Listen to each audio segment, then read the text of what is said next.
ओमज्ञानतिमिरन्दस्य ज्ञानाञ्जनाशलाकया चक्षुर्मिलितं येन तस्मै श्रीगुरुवे नमः. Dandavat pranam to all the assembled Vaishnavas. So we have our Thursday Q&A. And we have a topic here that Kirtida suggested. And let's see, I feel this was after our meeting last Saturday, right? Which we were discussing Hiranyakashipu, right? And as we were saying, right, Hiranyakashipu, he's a very exaggerated expression of mundane ego, the ahankara. Welcome, Scarlett. Welcome, Rishabhanavi. Great to have you with us. So Kirtida was inspired by this point that Hiranyakashipu is this very gross expression of ego, material ego. And she says, I feel this is also a time when Hiranyakashipu is dominating the world we live in. Can you please elaborate on the topic, the false ego, when you feel the time is appropriate, please? Vedanga Prabhu told me one time that the most difficult to cross is the false ego, that I am the doer, the master of all. The false ego is above the three gunas? Question. It is very subtle, the false ego, very difficult to cross over. Yes, some fine points are mentioned here, and I actually looked up just now in Subjective Evolution of Consciousness. Srila Sridhar Maharaj there's one chapter where Srila Sridhar Maharaj is explaining the creation, the material creation, and how the material energy develops, right? Because you mentioned this one point, asking if the false ego is above the three gunas. And so I referred to Srila Sridhar Maharaj's explanation, which is very interesting. For anyone who has any interest in science in particular, it's a very, scientific and sophisticated explanation of how the material creation comes about from a Vedic perspective. And I can't pretend that I fully understand it. But anyone who wants to read it is there in Subjective Evolution. But anyhow, in regards to this point about the ego, Srila Sridhar Maharaj does explain there that yes, as you said, the ahankara, it is the first stage of the creation, that he refers to the mahat tattva. When first of all, everything starts with this like fusion of matter and spirit, right? And as is explained in Brahma Samhita, right, that's Sadashiva, right, throwing his glance into the material energy, impregnating the material energy in a sense. And so, and Sadashiva, Lord Shiva, is actually carrying the glance of Mahavishnu, right, and creating this impregnation, right, of spirit into matter. So that's where it all begins. And Srila Sridhar Maharaj calls the first stage of that the Mahat Tattva, and he refers to that as a conglomerate ego, like the collective ego, ahankara. And then from there it starts to develop in further stages, and then there's then it develops into the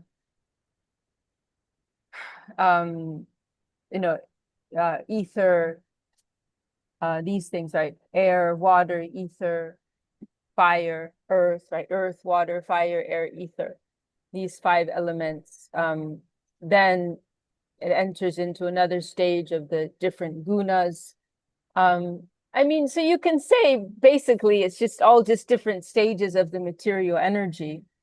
That's how I would simplify it in a way that I can understand. But it is true that the ahankara, amongst the different layers of our material existence, that ahankara is the most subtle, And I think that was the main point that you were making. It is the most insidious, it is the most subtle, and the most difficult to overcome. And as you mentioned there, the most difficult, the most difficult to cross over, the most difficult to overcome. And I would say that's because it is so subtle, so entangled with it means identity. So it's entangled with the very foundation, at the very foundation of our existence. Our very conception of self is being influenced by this false ego. It's kind of like like I was looking into air quality this morning because my friends here were warning me, oh, today the particles are really high. So then I ended up going on a bit of down a bit of a rabbit hole, I guess you could say, looking into like the different types of particles, because the particles here, they were 10 p.m. and so it was relatively high. And then I was comparing, but then it was 10 p.m. as the particle size. And I was comparing it with Salt Lake City. And the level was a little lower, but the particle size was much, much smaller. It was 2.5. So those 2.5 particles are very small and you don't see them, right? So they're more dangerous, they're more penetrating, and they can actually cause much more serious health problems. So it's kind of like that. It's like we can look at ourselves and like if we sit quietly, we can more clearly detect where's the mental system, where's the intellect. We can observe our senses, like the eye is running here, the tongue is running there. All these things, like these more gross layers of our material existence, it's more easy to detect them, but the ego, the false ego, because it's like those tiny 2.5 particles, you can't see them, like here they get these big particles because of things like sandstorms and so on, and you can like kind of see these things in the atmosphere, but when it's so small, you can't see it. It's more dangerous, more penetrating, more difficult to clear, right? So the ahankar is like that. It's so subtle, so penetrating. It's at the very root of our material existence. The ahankar is like the glasses through which we're seeing the world around us, or like the eyeball, and it's like so close to us, we can't pick up on it. And one way I've thought of it too is like, like if you have like something that's made up of different layers, whatever it may be, it could be like layers of paper and cardboard, like stuck together. Like there's this stickiness and they're very closely stuck together. And it can be hard to like if you're looking at it on the edge, it's difficult to distinguish, oh, where's this layer, where's that layer, because it's all so tightly stuck together. Right? So our soul, our atma, is covered with like these like sticky layers. They're like stuck over the atma, and they're so close. They're literally the lens, the filters through which we're viewing the world around us. We can't see them, So it's very difficult, but it is not impossible. And then there are different ways that persons go about it to try and become free from those layers. And there's the aroha panta, the path of self-ascension, right, through one's own efforts, through one's own practice of renunciation and so on, that there are those who follow that path, and they can become free from that, right? So like generally the yoga, different yoga processes, yoga practices, they're focused on that, right? Through elimination, rejection of material attachment, material activity, and so on. One can reach the material desire, one can reach the plane of Atma, right? So there are those who follow that path. But the problem with that path is that it's not a permanent position because it's unnatural. for the soul to be in this mode of renunciation and rejection. There's no actual integration within the organic whole, right? There's just this like artificial rejection of the environment. It's like this kind of tunnel vision, very isolated, narrow world to live in. It's not connected within the whole. So it can get you to that point of realizing yourself as Atma, but first of all, it's not a permanent position because it's an unnatural state to be in. And second of all, you can't go past that, right? You can reach the point of realizing yourself as Atma, but you cannot go beyond that, right? This is the Vaishnava conception, right? And the Vaishnava conception is that there is a third plane of life, right? That is the plane of the eternal dynamic reality where we can live in the mode of dedication and love within an organic whole, right? And so then that's where the avaroha, the descending method comes in, right? That is what the Vaishnava school is standing for, and saying no, that actually our natural state is to be in this state of self-giving, surrender, dedication, and we can actually make progress on that path. But the tricky part is it doesn't depend on us. It depends on the grace that we're able to invite from above. And so our sadhana is more about trying to invite grace upon us rather than actually ourselves becoming free from, through our own endeavors, from our material attachments, which gives like a temporary, doing that gives a temporary solution, becoming like forcefully rejecting material desire and attachments. That's like a temporary, like stop, temporary solution, but it doesn't lead us to a place within the natural organic whole and dedication. And so that is the path that we are on. And we believe that through divine grace, everything is possible. And we find evidence of this in the scriptures, right? In Bhagavad Gita, chapter 7, there's that famous verse, right? Daivi hiesha gunamayi mama maya daracheya mam eva ye prapadyante mayam etam darantite, right? Krishna is saying, this Maya of mine, he says, mama Maya, my Maya is very difficult to overcome. It's practically impossible to overcome by your own efforts. Almost impossible to do that. But mam eva ye prapadyante, those who cross over me, those who surrender to me can very easily, overcome this Maya, because Mama Maya, she's my Maya. She works for me. She's not a rogue agent, or she's not standing in opposition to the ultimate reality. She's just doing her job. It's a little bit of a difficult job at times. Sometimes she's described as like having this shyness, about having to carry out this job of like almost like a prison warden, like she's a little shy about that, but she's actually a great Vaishnavi. Our Gurudev describes her as a Param Vaishnavi. She's doing her service for the Lord, and she's ultimately like a quality control agent, like helping us become stronger in our assertion of devotion, that we are affirmation of devotion and dedication. She's ultimately helping us, testing us, helping us to become more firm on the path. So yes, the ego is very deep, very, very deeply situated within us, difficult to overcome, but it is possible, through the path of Sharanagati,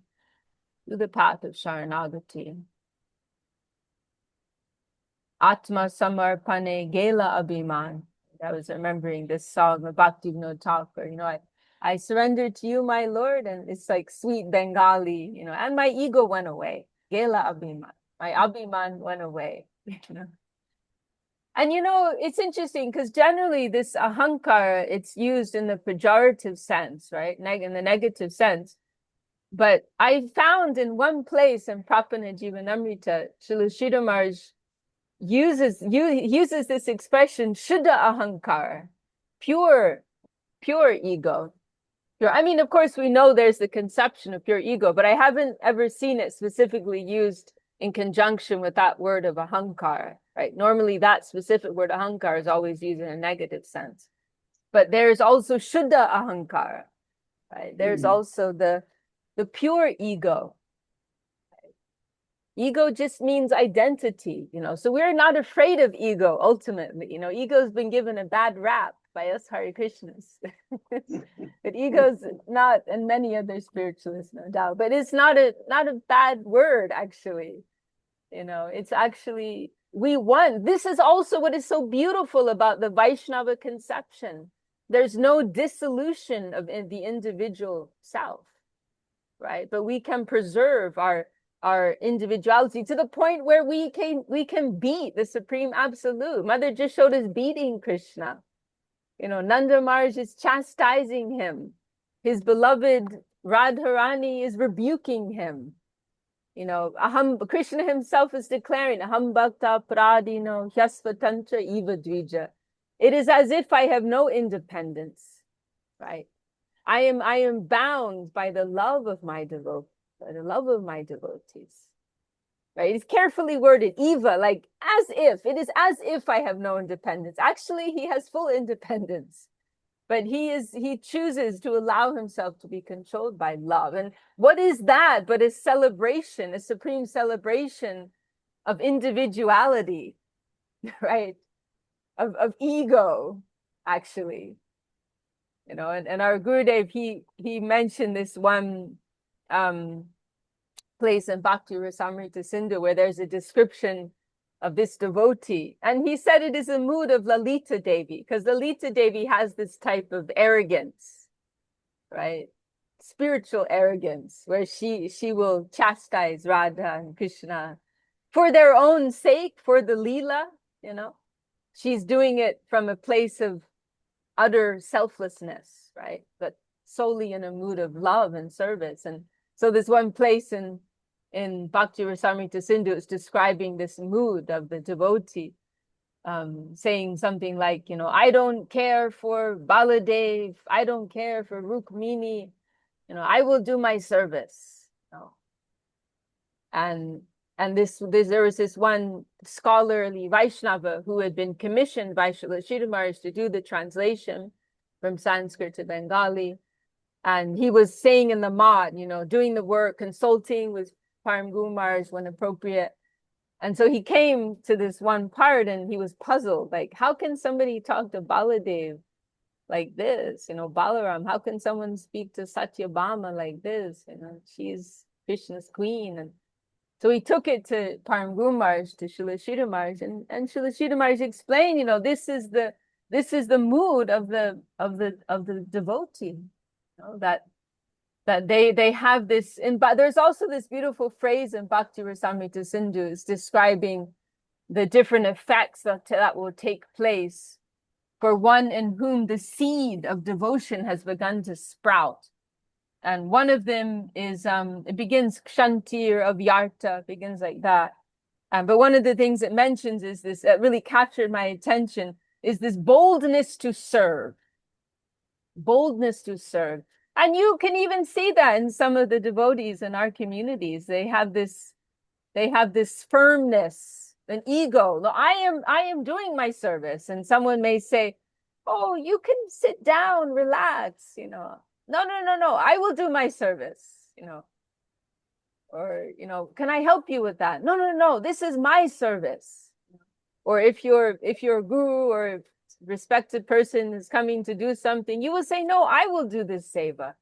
There's this ego, this pride that will start to develop in someone who has a mature service mood, because this identity is becoming strong within them. No, I am a servant. I am a happy servant. I am a happy servant. And so they can even be perceived as a type of arrogance, but it is actually the natural mood of the soul, that this identity, like, look on the altar, right? Srimati Radharani, she's not receiving a garland, in our altars. Radharani is holding a garland to offer to Krishna. You know, she's not accepting any service for herself. And we hear that extraordinary pastime of Sanatan Goswami, right? When Rupa Goswami makes that sweet rice for him, and it turns out that the ingredients were supplied personally by Srimati Radharani.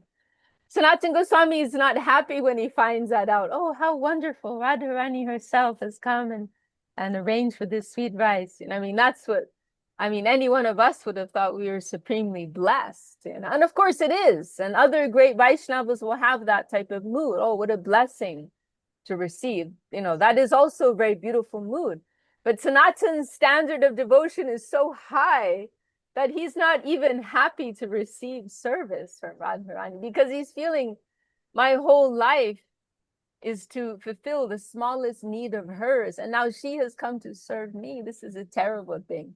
So his level of devotion is so high, so extraordinary, so exalted, that he can feel like that. Oh, what have you done? You've come to serve me. You know, what is this? You know, I am supposed to serve you, because he has that ego, that spiritual ego, that I am Radha Dasi, right? I am a servant of Radharani, Shri Radha.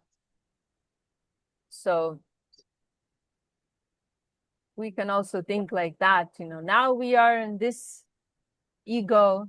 And another interesting point, you know, since you're kind of bringing up some of these more esoteric points about the ego, is that it is mentioned that Baladev, or Nityananda, you can also say, is the maintainer of the ego, right? Because Baladev represents Sat, the Sat's energy, which is the energy of eternity. Also the willing potency, right? These are three divisions in the spiritual energy, right? Sat, Chit, Ananda, right?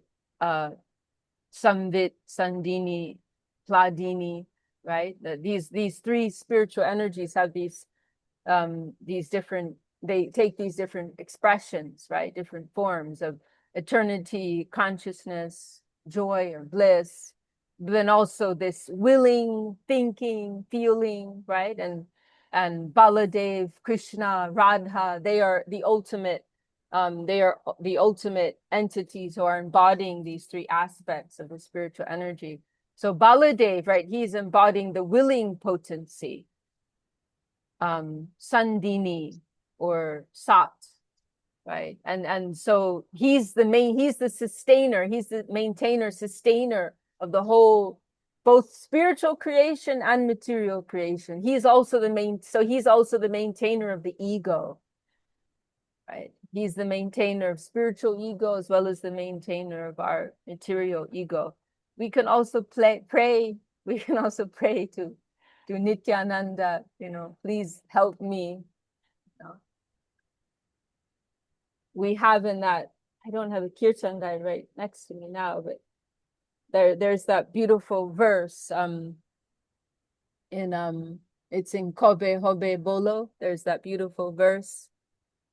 And one of the verses is saying Kobe, man, I've tried to memorize that verse a few times, but he's saying, when will this false ego, by the grace of, I'm just going to look it up. Welcome, Timbarasa. I'm going to look it up. Hobe, Hobe, Bolo. But there's one line there where Bhakti Vinod is praying to Nityananda that this false ego can be, here it is. Kobe Nityananda more koridoya charai be more vishayera maya diya more nija chadanera chaya namara hate divya. When will Nityananda give his grace to me and remove this conception of being an enjoyer, being a Vishai? Give me the shade of his lotus feet and give me entrance into the marketplace of the holy name. So there's also a very nice place in, I think it's at the very beginning of Navadip Dan Mahatmya, where Bhakti Vinod is talking about this, saying how it is by the order of Nityananda Prabhu. Let me actually look it up. It's actually so nice.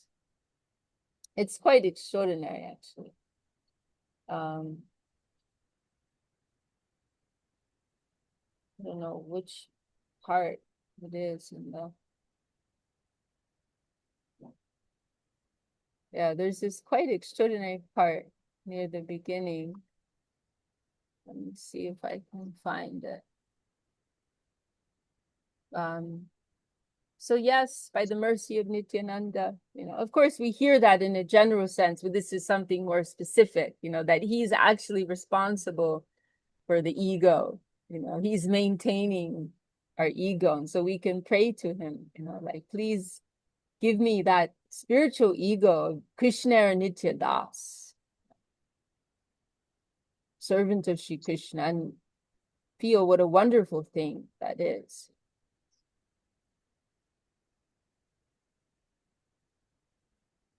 Okay, well, anyway, this is actually so nice. I'm not sure if this is the part I was thinking of, but we can read it anyway. It's really so very nice. Can I do a screen share, Ananda, or do I need your help? Let me see if I can do a screen share.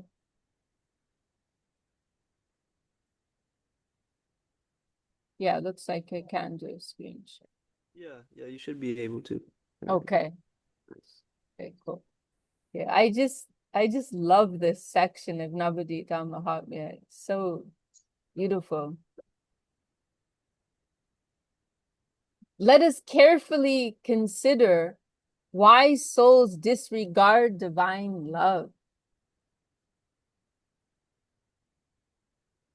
In various ways, all souls pursue happiness. In this world, some souls study logic, and others practice yoga. Sukh lagi samsar chadiya bane jai, sukh lagi juda kode rajai rajai. For the sake, the poetry is so charming too. For the sake of happiness, some leave home and go to the forest, and others wage wars between nations. We're all seeking rasa, right? In Srila Sridhar Maharaj's language, we're all seeking rasa. We're all seeking fulfillment, happiness, joy, and seeking it in different ways. Sukh lagi, kamani, kanak, pachadai, sukh lagi, shilpar, vigyan, shalai. For the sake of happiness, some run after women and wealth, and others pursue the arts and scientists. Sukh lagi, sukh chade. That's a very funny line. For the sake of happiness, some give up happiness. They give up on happiness. Some will embrace depression. There's also a type of happiness in that, wallowing in misery, right? There's a type of rasa that you get in that. For the sake of happiness, some give up on happiness and learn to be miserable, and others drown themselves in the ocean. Raising his arms, Nityananda calls, O souls, give up the misery of exploitation and renunciation and come with me. You are searching for happiness. I will give that to you, and I will not take anything from you in return. You will not undergo any trouble, loss, or pain. Simply chant Sri Gauranga and dance without a care. The happiness I will give you is unparalleled. It is pure, eternal joy, free from all illusion. In this way, Nityananda Prabhu begs everyone to accept divine love, but the unfortunate, as a result of their sins, do not want it. The unlimited sins of anyone who once chants Gauranga Nitai are destroyed. Let's see.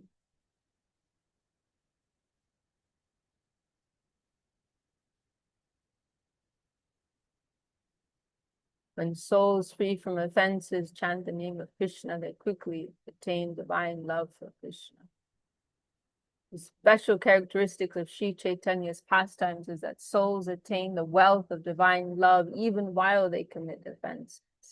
Pure divine love for Krishna searches for souls who call out Nitai Chaitanya. I'm just trying to find this one part. Yeah, maybe I won't be able to find it. There was something about Mahaprabhu like ordering Nityananda that he can remove the covering of Maya for the souls, something like that. But maybe I can't find it. Right. But anyhow, we know that Nityananda Prabhu has this special um, role. Okay, so anyhow, I mean, the simple answer to this question about the ahankar, the false ego, is that through Sharanagati, it is possible. The impossible becomes possible through grace, through mercy. And then another curious point, rather extraordinary point actually, is that the more that we progress on this path, the less we'll actually care, whether we are free from it or not, right? Because we find that, in the beginning, that idea is kind of like used as like it's like propaganda, right? Chant Hare Krishna and be happy. Surrender to Mahaprabhu and you will achieve divine love and liberation and you'll live happily ever after, right? This is like one layer, one level of instruction, and it's perfectly correct and valid. But the second level is actually, it doesn't even matter. Like whether I get that or not. Bhaktivinoda Thakur's praying, oh, let me take birth as an insect, right? As long as I can have the association of the devotees. Mahaprabhu in Shikshashtaka, Mama Janmani, Janmanishware, Bhavatad Bhakto, Haituki Twai.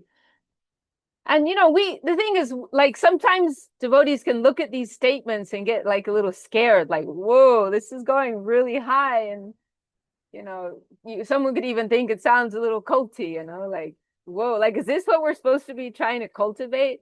What we're actually seeing is a natural expression of someone who's had a touch of that substance. Like, if you actually get a drop of that divine nectar, right? If you get it just brush against it momentarily, you will realize, wow, this is so fulfilling, so satisfying. I don't even care anymore. Like whether I'm there or here, or whether I'm in the midst of material happiness or sadness, it's all just different expressions of mundane duality. It's all the same thing. Who cares? As long as I can remember this wonderful thing. Let me just remember this beautiful Lord and this beautiful prospect. Let me have the sweetness of association, the devotees, and it doesn't even matter anymore. That's the thing. We're not being given something that we should artificially practice, but we're being given glimpses into the hearts of those who are actually experiencing a touch of this. They won't care anymore. It'll naturally come, right? That position of liberation, it will naturally come, but it won't be like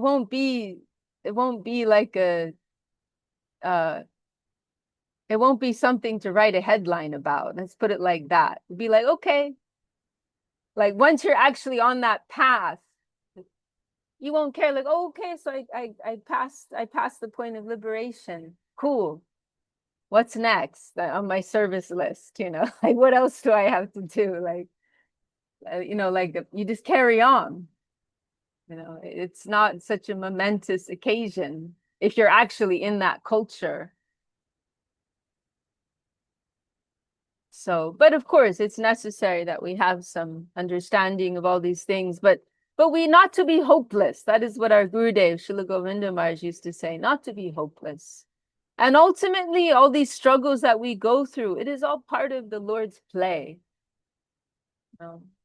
Our struggle and our endeavors in spiritual practice, it's also part of our play with the Lord, coming and going, back and forth, going back sometimes, going forward other times. That's all part of this play that's developing. And there's this intensity, right? This desperation, this hunger that's going to grow within us. You know, when we see ourselves struggling, when we see ourselves falling from the path, when we see our false ego flaring up, you know, we're learning from those moments, and our hankering and our hunger for the real thing is increasing. You know, you can think of it as like you know, you're the protagonist, or however you pronounce it, of a drama. You know, you're the hero or heroine. You know, you need some challenge, you need some friction. You know, it's all part of the play, it's all part of the drama.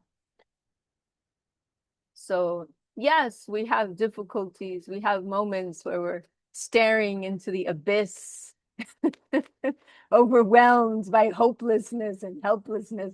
But what do we do in those moments? Let's capitalize on those moments, you know, throw ourselves at the feet of our beloved Lord. Look at me, look at what a mess I am. Help me. Like, how much more evidence, how much more proof do you need that I need help? Don't just leave me here. Don't just abandon me here, but I need help. So we are opportunists. We are spiritual opportunists. Ultimately, we can capitalize on everything, right? Our desperation, our joy. We can capitalize on everything. So we can use everything in our favor. We can use everything in our favor in our practice of Christian consciousness, and it is all possible. It's all possible by divine grace. And our real objective is to hold on to our hankering in the midst of whatever circumstances we're in, right? In the midst of whatever type of consciousness we're in, whether we're drowning or whether we're swimming, whether we're sinking or whatever it is, that we can hold on to our aspiration. That is actually what is necessary. And then again, right, these challenges we face, they're very humbling. That's another point that's very helpful, right? That's another way of capitalizing on our struggles, that they promote this humility. You know, it's like, you know, when you first like kind of dive into the practice, everything looks simple.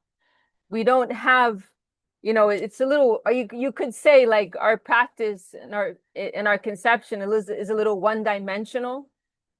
And we need these kinds of struggles that we face to give us this broader perspective on like what this actually is, like how high this is and how difficult this actually is. And that brings us to this point of sweet humility.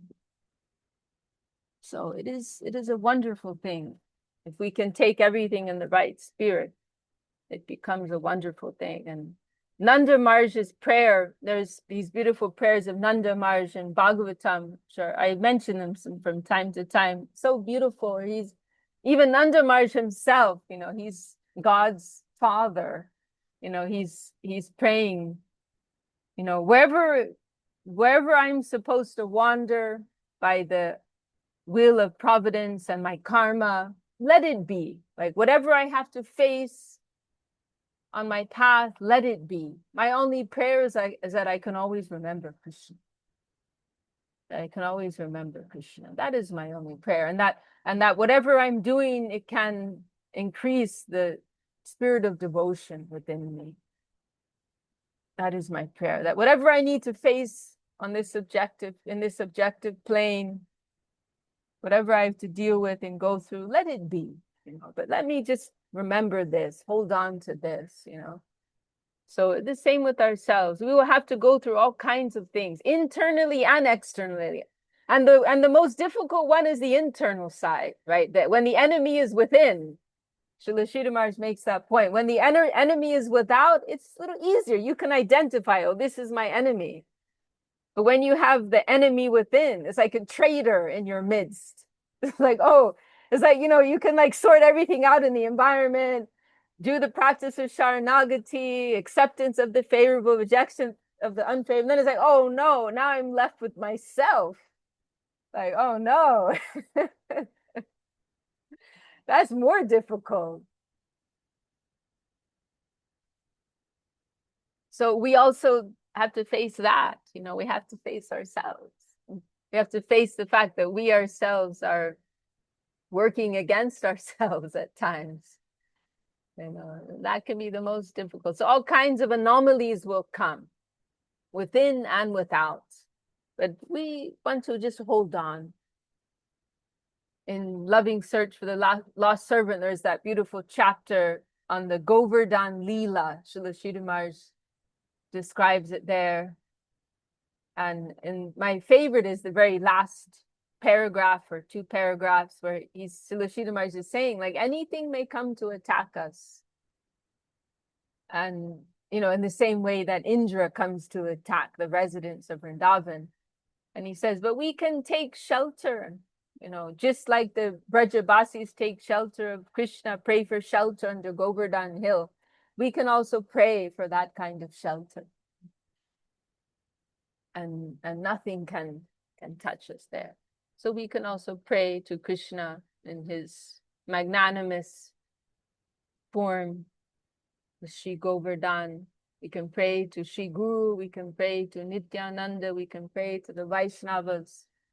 And when we experience these attacks and challenges, our prayers will become more hearty and more earnest and more desperate and more real, more authentic.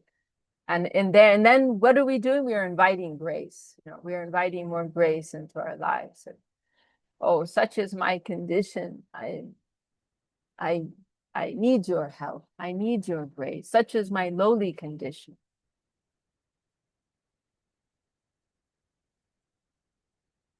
And it will come. The grace will come. Sometimes we have to wait. Sometimes some patience is required. It will come. And in this way, our spiritual life becomes an adventure. An adventure of the inner world. You know, we are explorers of the inner world. And it becomes a dynamic practice. Not because many practitioners, they can practice, but it is something intellectual, right? Or others may practice and it is something ritualistic or physical. But we don't want that, right? That doesn't take us very far. So the real battle is in the inner world of the heart, consciousness, the ego. We really need to face our anarthas at a root level. No. So there's a difference between like making real progress and going through the motions. No. And it can be very pleasing. That's the thing. It can be very pleasing just going through the motions. The practice can be very pleasant and very nice. But if we want to make real progress in the plane of the heart, right? We want to truly conquer the ego at a root level and make actual real progress. That is a serious thing. And that is generally a matter of many lifetimes. It is quite a serious thing to actually make real advancement. One layer can be many lifetimes. To cross through one layer of ego can be many lifetimes. Srila Sridhar Maharaj comments like that. It is a very serious thing. The scope of what we are doing, I don't know if we really even know. You know? Because often our practice is on a sensory level. And every now and again, we may be hit with the weightiness of what this is, the heaviness of what this is, if we are blessed. So yes, these are serious questions, real questions, you know, that we all want to be asking. And the answer to this question ultimately is Sharanagati, real Sharanagati. And we are presenting ourselves to the Lord. As our Gurudev said, he would say when he was before Jagannath, he would present himself to Lord Jagannath. I am here, sir, he said. No, you please see me, and you do with me as you like. And I cannot see you, but you can see me with your super subjective vision. And he would also say, we are, Srila Sridhar Maharaj would also say this, we are a lump of clay in the hands of, of Sri Guru. We are a lump of clay. Please, you shape me. They can shape us however they like. And Gurudev expressed, Guru Maharaj, he can make a monkey or he can make a deity of me, about Guru Maharaj. He can make what he likes of me. I am just his lump of mud, his lump of clay. So we don't know what is our condition materially or spiritually. We don't know where we are, how we are. Ultimately, we are just presenting ourselves towards those divine guardians and saying, you please, I'm putting myself in your hands as I am. All my good and all my bad, you can see it all. You can correct it as you like. But I'm putting myself in your hands. This is the spirit of Sharanagati.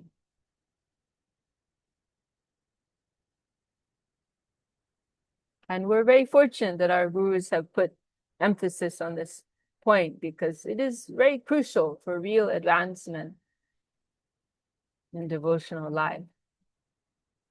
It is the key to getting a visa, as Srila Sridhar Maharaj would say.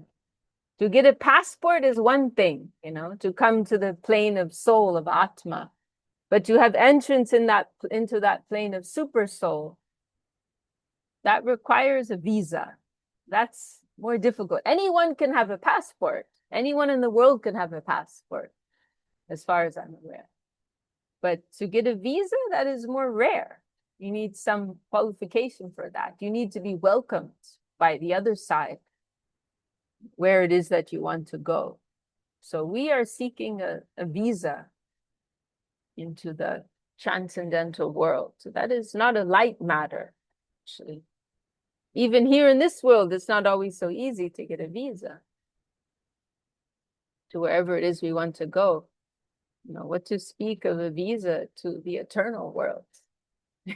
We don't have a right to go there, but we must be invited. It must be by their grace that we can see, you're a good fit. you will be, at home here, and you can move with us here.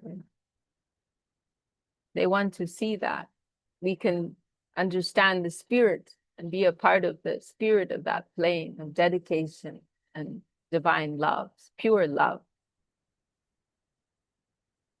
So, but by the grace of Guru and Vaishnava, it is possible. And we are being educated. We're being educated about the condition of our own selves. We're being conditioned about the true nature of reality. We're being educated about what is our highest attainment for yojan. We're being educated about all these things. We're learning about what is our own needs, our own real desire, right? Just like a crazy person in this world, they don't know what's good for them, actually. They don't know who they are. They don't know what's really good for them. They don't know what they really want.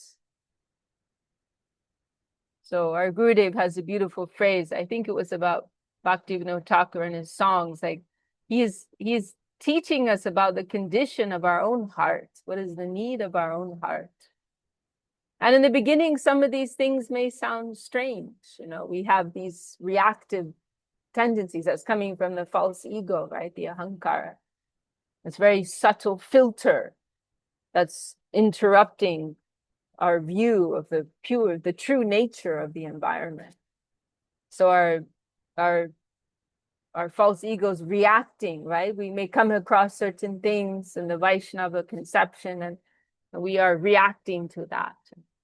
But as we go on, if we give it some time, and I've experienced that with some of our community, that They said in the beginning they could not understand it all. They thought many of these things sounded very strange, especially some of the moods that you find described in some of the Vaishnava songs. They can sound a little strange, right? And in direct contrast and opposition to what is generally being cultured in this world. But what you're really seeing there in these heartfelt outpourings of humility and so on is, again, someone who has contacted, who's really had a touch. It's just like if you see someone in love and you've never been in love, they look mad to you. Like, what's your problem? Like they're in love. If you're in love, you can act in mad ways. But if someone hasn't been in love, they won't understand. This looks like madness. So also when you see some of the expressions of our great Vaishnava acharyas, it looks strange. They look mad. But if you haven't been touched by the thing, you won't understand. So as far as possible, we can try to understand with our intelligence and give it some time, give it a chance. And when that touch comes to you, see how mad you become. We aspire for that, we aspire for that divine madness. There's a beautiful verse of Krishnadas Kaviraj Goswami, and he's saying, it's a pranam. It's in Chaitanya Charitamrita, I believe, and it's a pranam to Sri Chaitanya Mahaprabhu. And he's describing Mahaprabhu as this performer of miraculous deeds who delivered the whole world from the madness of ignorance and gave them the madness of divine love. Moving from madness of material illusion to the madness of spiritual delusion in a sense, right? In the madness of love, of the divine, for the divine. So we are trying to understand and cultivate these things as best as we can. And we are living like chatak birds, right? As far as possible, waiting for some drop to touch us. Virachaya mayidandam dina bandhu dayamba gatiri hana bhavata kachidanya mamasti nipata tu shatakotir nirbadam vanavambas tadapi kila payoda stuyate chatakena. This is Rupa Goswami's prayer. I am just waiting for that drop from above. That drop of sweet rainwater. This is the chatak bird. And whether it comes or it doesn't come, stuyate chatakena. That chatak bird is always singing the glories of that rain cloud. Oh, we have here in our chat, Matala Harijana Kirtana Range Pujala Lagapata Bodhava Bandhe. A very nice reference. A very nice reference. We are worshiping that divine madness, right? We cannot understand it at present. We don't have it at present. But we are doing puja to that. And we are keeping within some guidelines and regulated practice. And we are giving our enthusiasm to kirtan, right? This is our joy at present, the practice of kirtan. And we are worshiping that Ragapat. Oh, it's Gaudava, not Gauranga. Probably a typo. Gaudava. Gaudava is referring to this, this reverence, this mood of reverence. So means like following some Vidimarg, some degree of Vidimarg, the path of rules, regulations. Yeah, typo.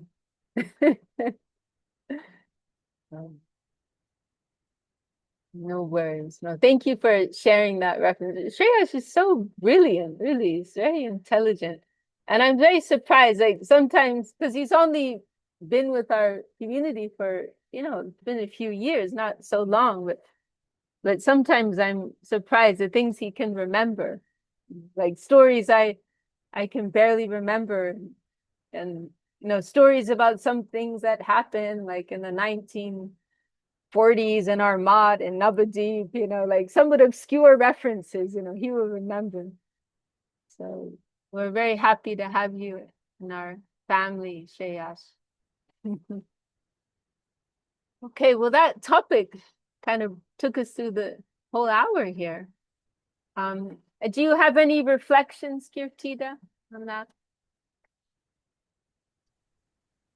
I can just say thank you and wow. I will let it sink in and listen again, I think. And I am stunned. Oh. It's beautiful talk. I'm stunned, yes. Beautiful.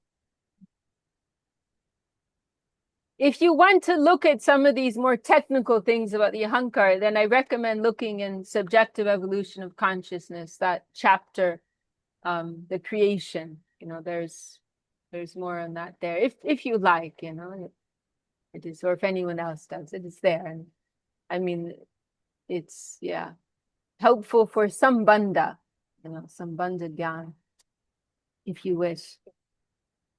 Well, Sambandha is ever expanding. Yes. Sambandha is ever expanding. Prayojan is ever expanding. Yes, as we mature, our conception of all these things will develop, right? In the beginning, some stick figure idea, right? Some rough sketch of what is what. But as we mature, all the details will be filled in, right? More understanding will come to us.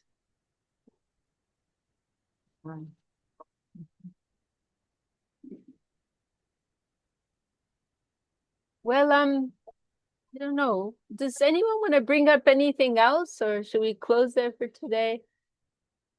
No. The name of the book is Subjective Evolution of Consciousness. I can send you the link. It's on our Krishna Search website, which Suyash Krishna Prabhu was very dedicated to developing. Here, I'm sending you this chapter, and it is, oh no, I just made a mistake. Okay, copy. It is, I don't know what number chapter, but the chapter is called The Creation. I'm putting a link in our chat. Subjective Evolution of Consciousness. Yeah, it's an extraordinary book, and especially for anyone of a philosophical inclination or scientific inclination. I always suggest this book for anyone of that type of slant. They always appreciate it. It's also a book that our Gurudev emphasized, and I've seen in multiple cases, he wanted to be translated. He requested it to be translated into Chinese. It was specifically that book, also to Tamil. He requested Subhasini Didi to translate it into Tamil. And I think there are one or two other cases I heard of too, which I can't remember now. But it was a book you could say our Gurudev was proud of, in a sense, demonstrating who his Guru Maharaj is. And again, it's just very helpful for anyone of a very, very intellectual nature in particular, and shows the depth of what this philosophy is. It's not just something sentimental. It's not just sentiment and emotion, but there's a very deep, substantial philosophy behind it. So that's demonstrated by that book very much. And I have to say, it's not a book I find to be that easy, because there are some sections of it which are, very technical, scientific. I don't have that type of brain, but I really appreciate that it's there. And there are some sections which are more accessible than others. But in any case, book that is good for us all to read at least once if you haven't. Okay, Shreya just said, can you please expand on the relation of Govardhan and Navadip and the presence of Gupta Govardhan? feel free to keep this one for next time. Yeah, that's a wonderful topic. And let's keep it for next time. That's another hour discussion. So yeah, let's keep that for next time. Wonderful, wonderful topic. Okay, well maybe we'll stop here then. I'm going to copy this question, keep it in my notes for next week. Okay. All right then. Then we'll stop there for today. Thank you all for your company, for your participation. Wish you all a good day and good night, and look forward to next time. Let's see here. Panchakalpatarubhyascha kripa sindhubhyev cha patitanam pavanebhyo vaishnavebhyo namo namaha. Jai Shri Gurudev. See you all next time.